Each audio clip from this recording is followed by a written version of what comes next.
గుజరాత్లోని బన్నీ గ్రాస్లాండ్స్ని cheetah translocation ఏరియాగా రెడీ చేయబోతున్నారు.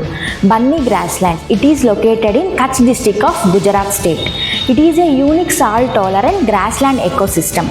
ఇది ఏషియాలోనే లార్జెస్ట్ ట్రాపికల్ గ్రాస్లాండ్స్. ఈ గ్రాస్లాండ్స్ అనేవి టెక్టోనిక్ యాక్టివిటీస్ వల్ల ఫామ్ అయ్యాయి.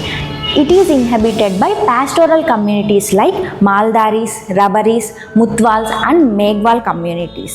ఈ బన్నీ గ్రాస్లాండ్ని థర్డ్ సైట్గా డిక్లేర్ చేశారు. ఫస్ట్ 2 సైట్స్ వచ్చేసి Kuno National Park and Gandhi Sagar Wildlife Sanctuary in Madhya Pradesh. యాక్చువల్గా అయితే ప్రాజెక్ట్ చీతాలో భాగంగా వీటిని డెవలప్ చేశారు. ప్రాజెక్ట్ చీతాని 2022లో ఎస్టాబ్లిష్ చేశారు. బికాస్ 1952లోనే చీతాస్ అనేవి ఇండియాలో ఎక్స్టింక్ట్ అయిపోయాయి. సో వీటిని ఆఫ్రికా నుంచి ట్రాన్స్లొకేట్ చేసుకోవడం కోసం ఈ ప్రాజెక్ట్ చీతాని ఇంట్రడ్యూస్ చేశారు. ఇది wild carnivorous inter continental largest project అన్నమాట. సో దీన్ని ఎవరు ఇంప్లిమెంట్ చేస్తారు?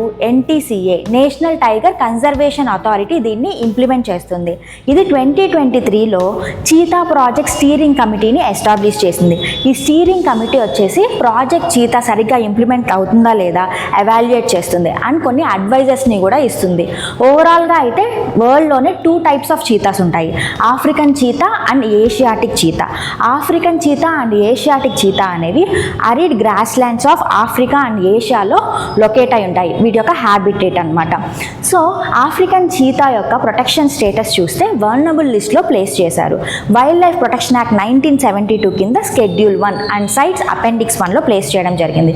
మరి ఏషియాటిక్ చీతాస్ అనేవి ప్రొటెక్షన్ స్టేటస్ వచ్చేసి IUCN రెడ్ లిస్ట్లో క్రిటికల్లీ ఎండేంజర్డ్ లిస్ట్లో ప్లేస్ చేశారు.